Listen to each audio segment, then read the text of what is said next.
Mau whamarato tua kui ke whangamare mau ke mau ke mau ngona ele o whai whakamu ue a whiana i ono whango mai i he tohi tapu.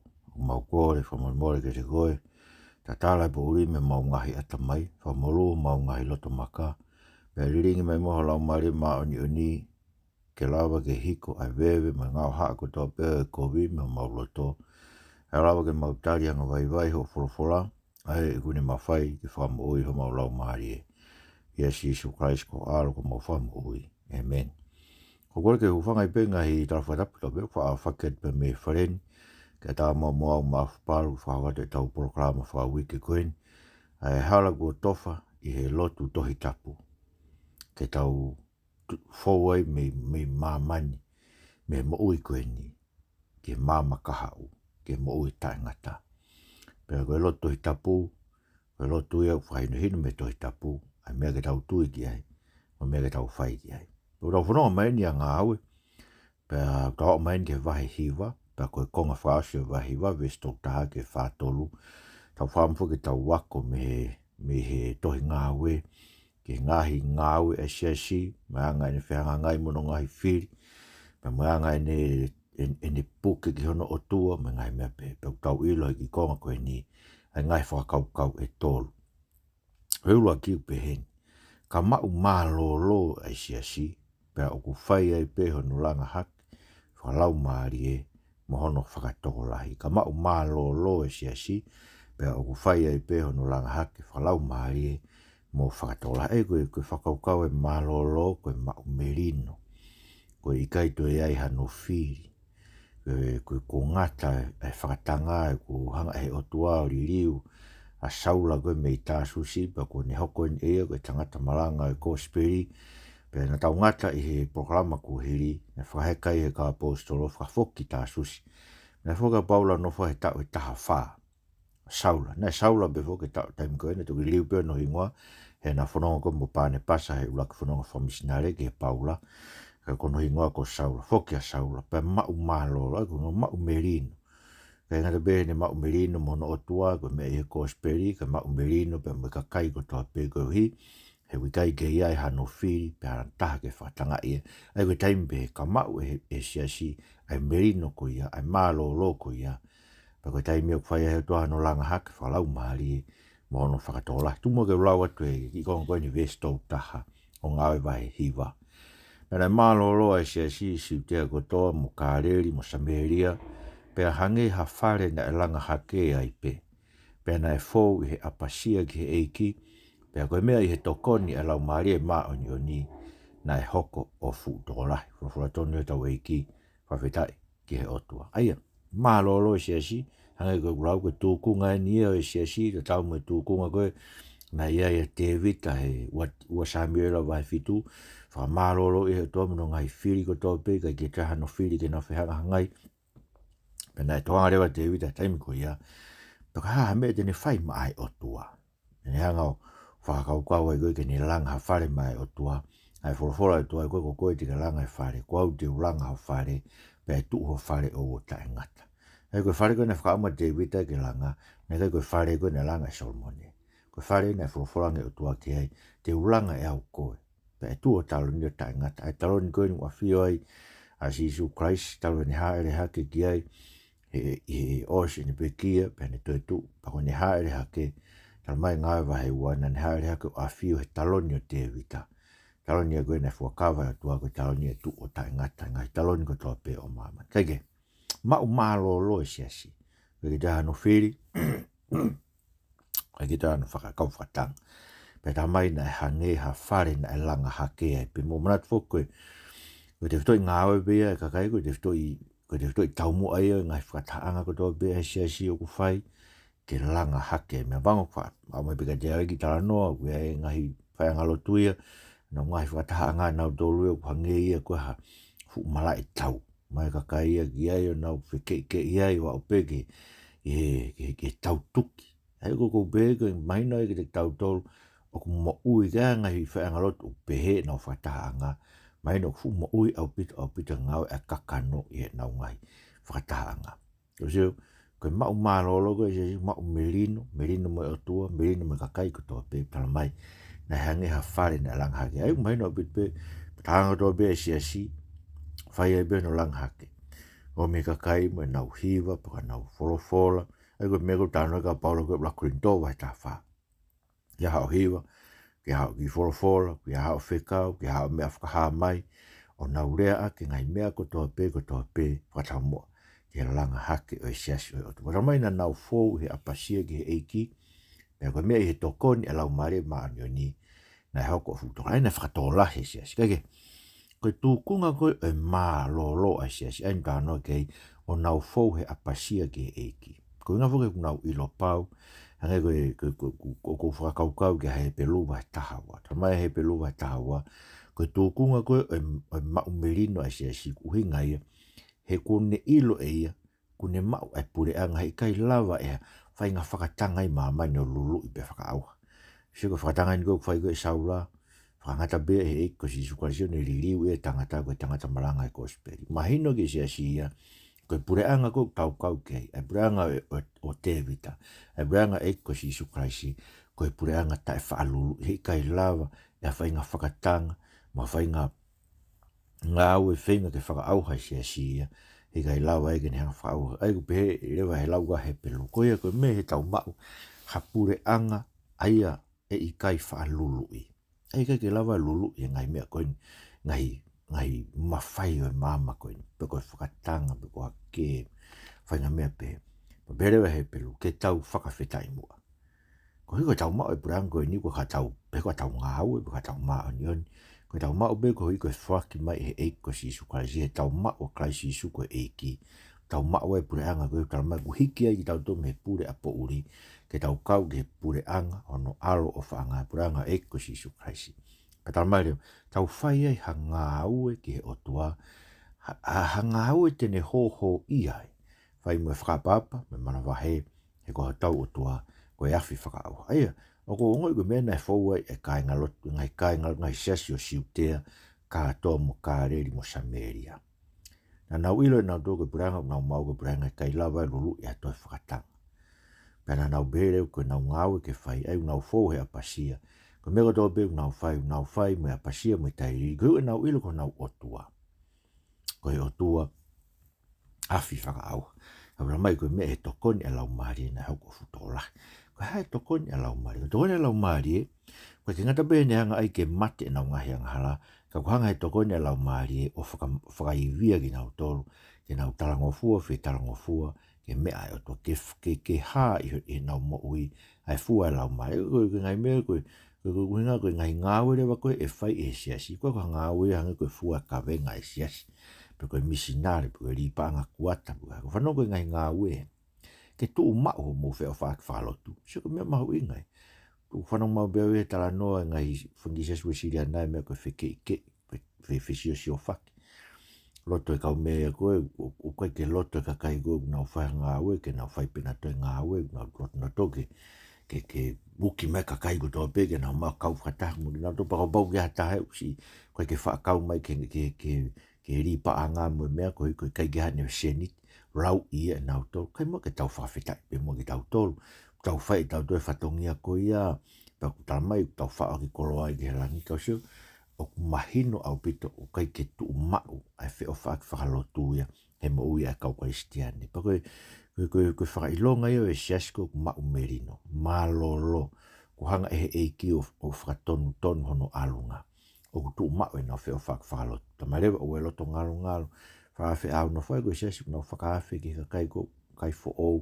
no mai ma tu ma be rat he ta ta na ki ya go university na walu o no foi ne ti se ma pa walu lot we he fa ngalot be na mai ki university ngalot ingilani bo lot wai he aulis masi I fa fe ia he api ai e ki motu a mono ki family ke mau kai ke ngaro e te ai fa fe au no fo mai no go sesi ma merino mo to ke kakai na ilo na otua na ilo to naka na otua ulanga haki ki na to o na fo e apasia ke otua e me ko to pe tra mai mo mana tua e ka no prisione tau ki tau lotua ma besi kakai fatanga ko e lotu sei na ko news lucia tau mana tua tau ngai to ko tau ngai to fa fin whatanga i nau tō ko hika nau tū e ko si su kraisi. La ulere e mari si o mahino. E kakai koe nau nofa whalafola o tua. Kakai ofa mātua nau ngahi waifi. Pe uanga nofa ngahi waifi. Isi o nau ngahi se pāniti. Pe koe te whaase peki kongo e nika. Ke te kalu o lau he pelu vai tātolu. Koe ngahi ngāwe koe. U tau whai. Koe ngahi ngāwe ke hoho ia tau o tua. Ke tae manu ho mauto o ngā. O whi maari e mea mo mauni. He kua whalafola mai ni a whio he kai si te umahu i mea te koe. Kai umaha mo mo iri aki koe. E maina wit peki te tau tolu koe mea ia. Ia ke hanga he o tuari aki tau tolu pe mahu me te tau tolu. Eia koe mea koe ni uinga ke o te tau hoha he mea whakapaanga. Te tae manu. O te tau manu. Tau havala, tau hori holo ke mea koe, paanga koe, me paanga koe. He hau mai ka kai o whakatau ho tau lau maari ake nau paanga. Ko hiki tau hori ke paanga. Tai manu tau whimare pe, tau pono pe, mea tau malo pe ki ho tua. Ia hau mea mau pa ke whuaki.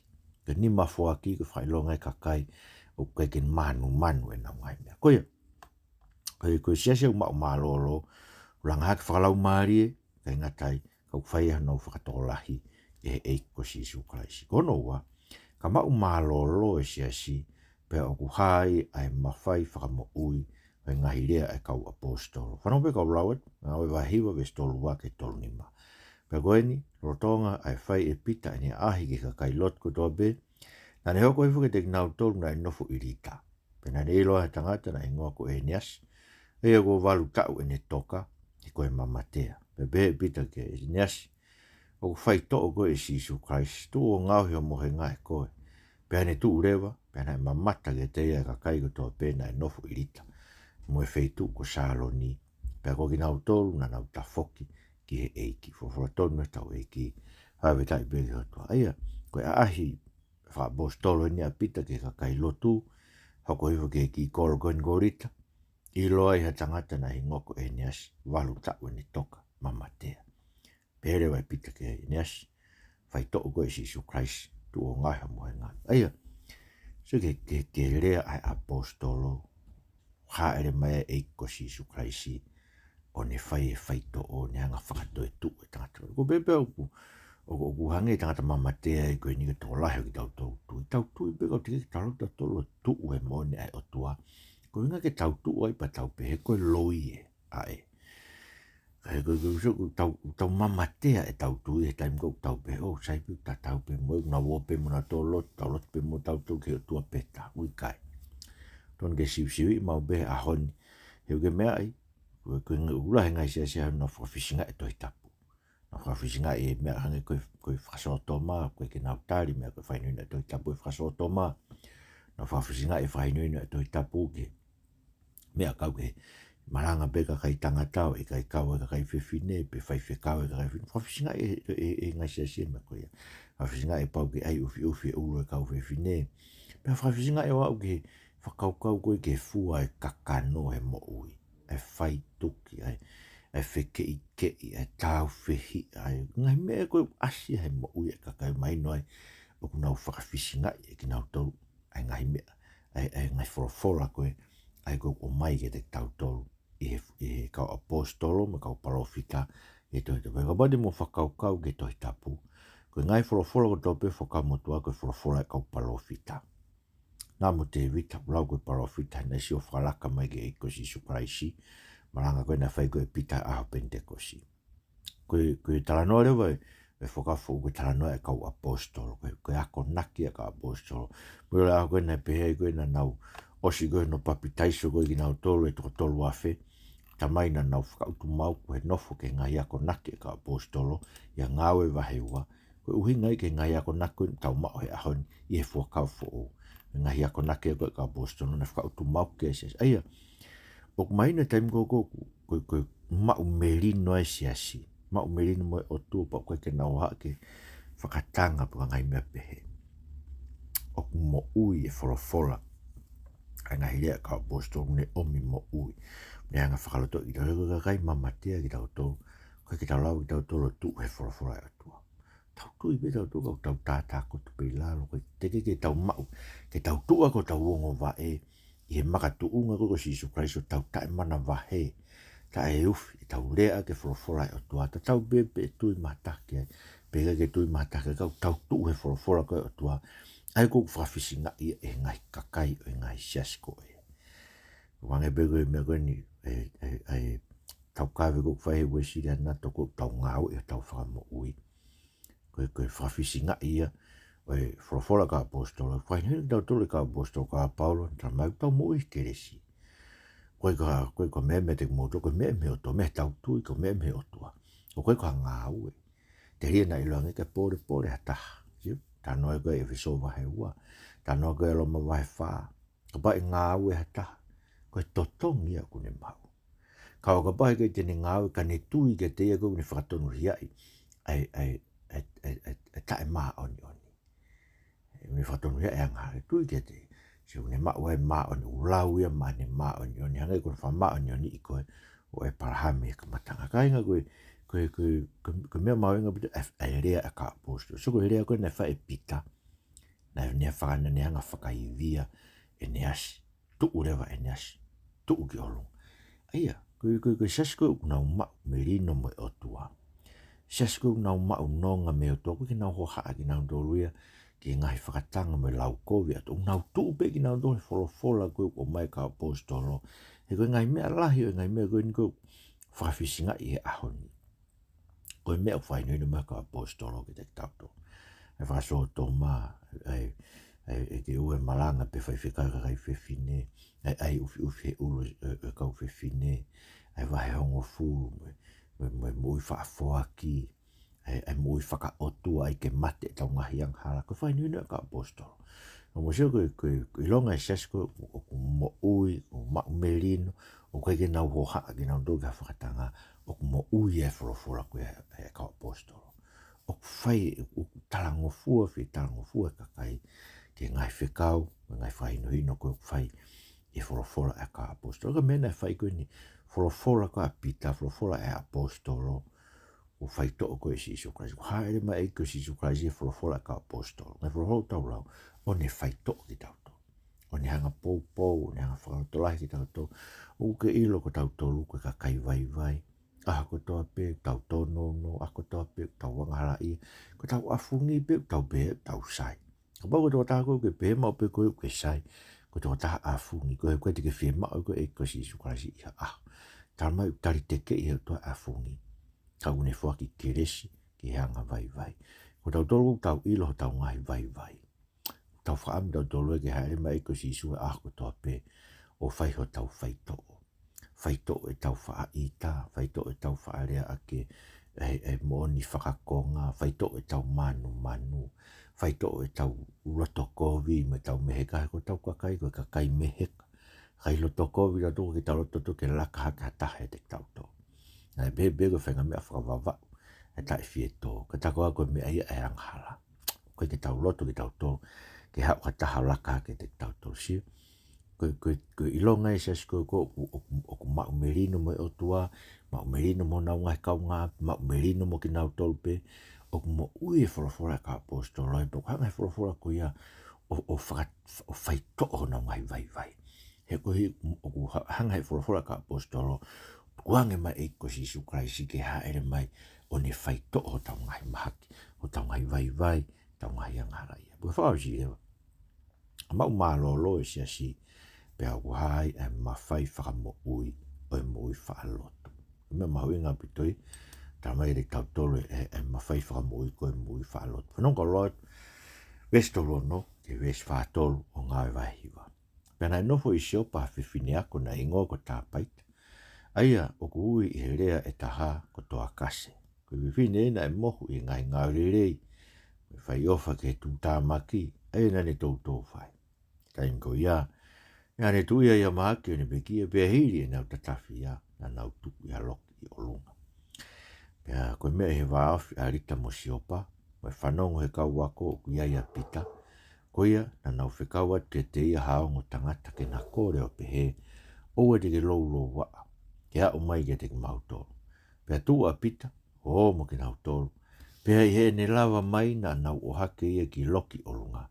Pea nai tutu mai ka ui tau nau tangi. Mo whaka ari ho nau ngai kofu loto mo ngai kofu tua. ai ne ngahi e si toa kase I ene kei e te knautu.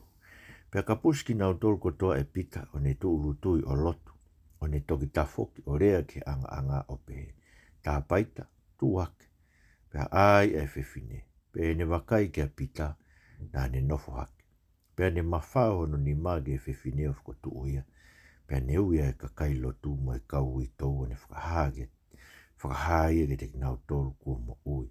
Pea nai whaiwhai, pea ilo ki ai e siopa ka hatoa, pea tui ha toko lahi ki he eiki, pea hoko ai na ne nofo fuoloa e siopa, e whare o motua ko Saimone, ko e tufunga kiri imanu, fulotono e tau eiki, whitai ia. Maino ai siasko ngā ue iwi lau maare maa, ni whakamālolo, kwa whimari, kwa whiwhia I nau tolu, o ku hā au pitoa e mawhai whakamo ui, e mo ui whaalotu.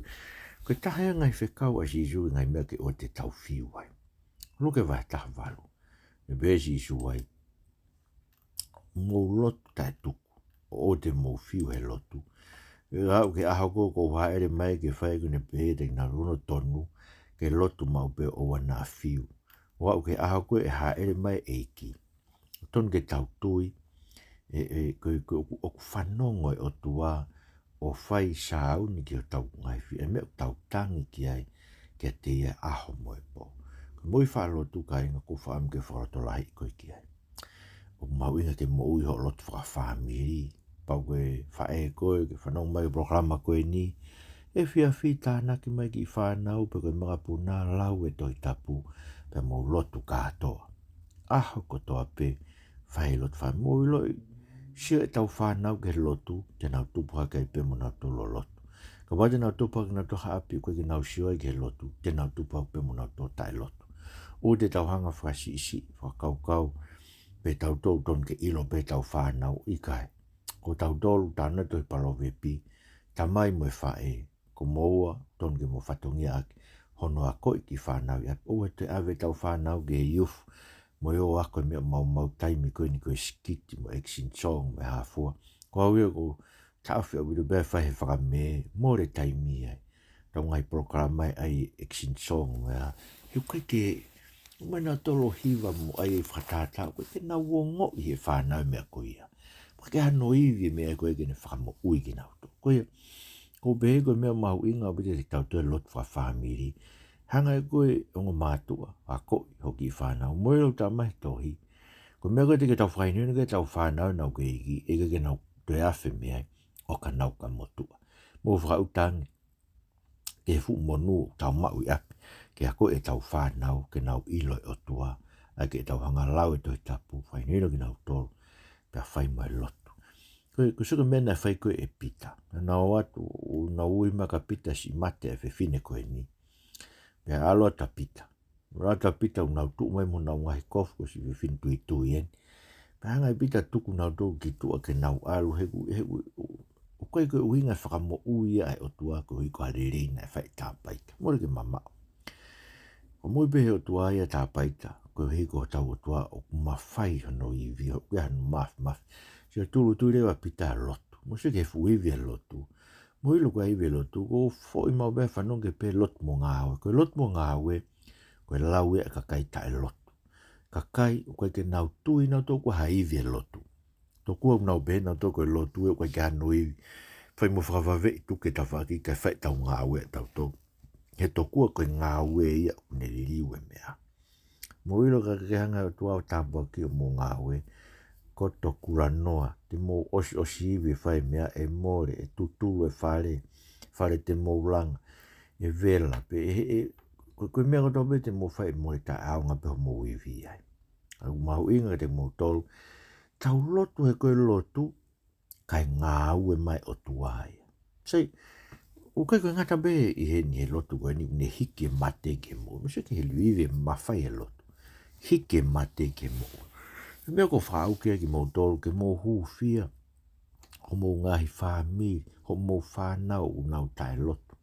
Whānau unau nonofo kōwi, whānau. Mō kōre ke tua ke ne whakatafoki nau to me kōwi. Mō kōre ke tua ke ne angala to whakatomala. Peka pau ko ho maari ko tangata tai lotu pe koe whiwhine tai lotu. Kōre ke he eiki. So whainu hinu tau tolu he. Ka te mko ngāwe lau maari maa ni I asiasi. ke ne whakatupu whakalau maari e whakatupu whakatolahi o ku mo ui ai e iwi a lotu hanga he lotu o hike mate ke mo ui e maulau he weekend ni maulau whorofora whakaaho ai sea vai tolu fitu ke tolu i boke vai tolu walu a sea koe e lotu a hese kai e lotu mo ai sea ko hiko e lau ku lau kovi koe na whai se na karipe ko eke boke ko hai hafonua ne whakamo ui hona otua ke mou whalalai ke Sihova o peheto koe te ni lau ke whakamo ui ki mouto a whorofora rewa Sihova ka i hanga he tangata koe na whana e fo i ngahau e take koloni te umalu e koloni ko hiko au ko hike nau ilo ko hau Sihova ko haku mawhai ko haku mafi ko mena e hoko ya te ake pongpongi lotu koe na whai e aisia me lotu na whai e se kai a kore ki o tua ke tokoni mai na no ake pongpongi sa te angelo tamate i toko taha kilu walu mano ni mafi mo whautanga ai ke fuka kai lai na tamate i koe ko hau ngā tangata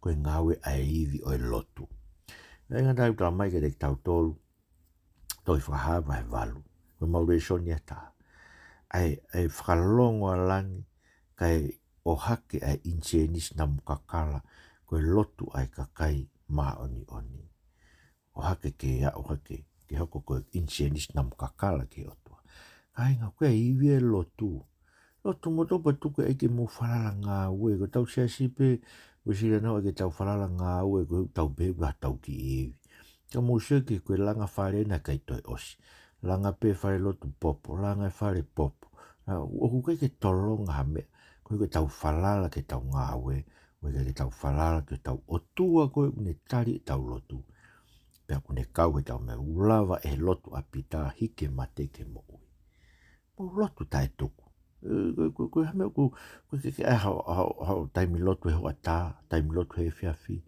mo he po uri pake lotu lau hau ngai fo i sāme ke otua koe hui ke i loi koe kakai tau whalala koe iwe lotu tene hike mate ke mo i hange ko mea koe ne whai ke tāpaita na hiki e mate ene mate ki he mo ui kainga koe alwe ne tau ngai whai lotu e tato ke toi hange ha malanga ai ke ai whai lotu me malanga koe whai lotu tokanga koe tangata whai lotu pe hune whai lotu ki ho o kaweinga o te ke toi ai koe ke hange ha fo i malanga koe ne kakai unau tohi mai nau tolu ke te au koe peho ke uai e au ke vetean ki pot whorofora ke aike ne whai lotu tu koe pot whorofora ka ke nofo ho kaweinga koe ue koe no uhinga whai lotu koe tami ko mau punoa lotu koe osi koe himi honoa o ko mau mana tu i ho kaweinga he koe tau lotu hu fia o whai ui kai ko ha malanga sio kono uhinga ke tau toke tau lotu he koe uivi lahi e lotu ho ki malanga au koe ki mea pia a koe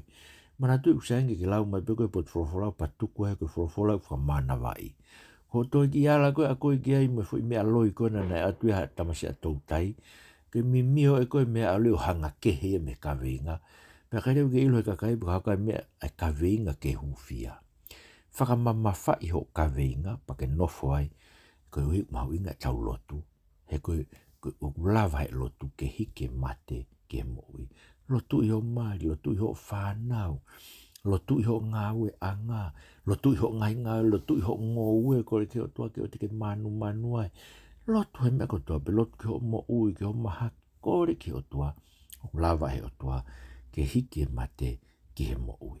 E o tua, mau whamaro ke te koe ngai whoroforo koe ni une omi ngai whakaukau koe. Hanga mo ai ke mau mālolo, pe tu ke ngā ue halau maari mai nui te mau tō, whamerino ke mau tō mea whiona, Whamerino mo mau ngai kau ngā whanonga. Koe ka maulawa tū mau he whorofora. Maulawa ke mau ongo i oku mo ui, oku tupu, e mau mui whalau maari.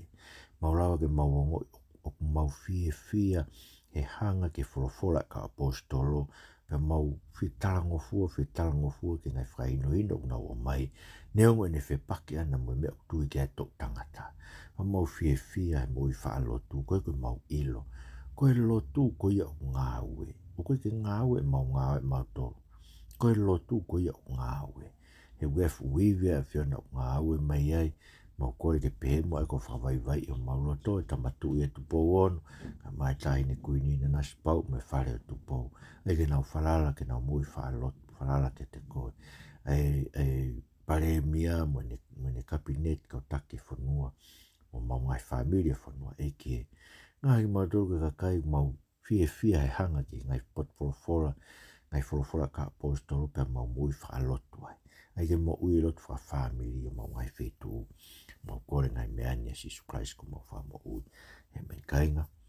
Tau kore ke whamaro ke toa koe ki whaingumairi e programa ni e whareni, maro Katarina tohi mo maka me kau ngā hue.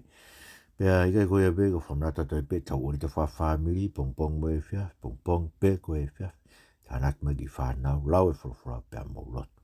Ianga halai mo ui, vete ki o tua. Lau hawahe e whao e toi tapu e ako toa pe, ke osi toi tapu o lau i e tau ko toa pe. Ko ofara hatu te mo tōku toa pe, wha mea mai tau programani. Mā lau bitu mo mea mai, mo mea tua whātu.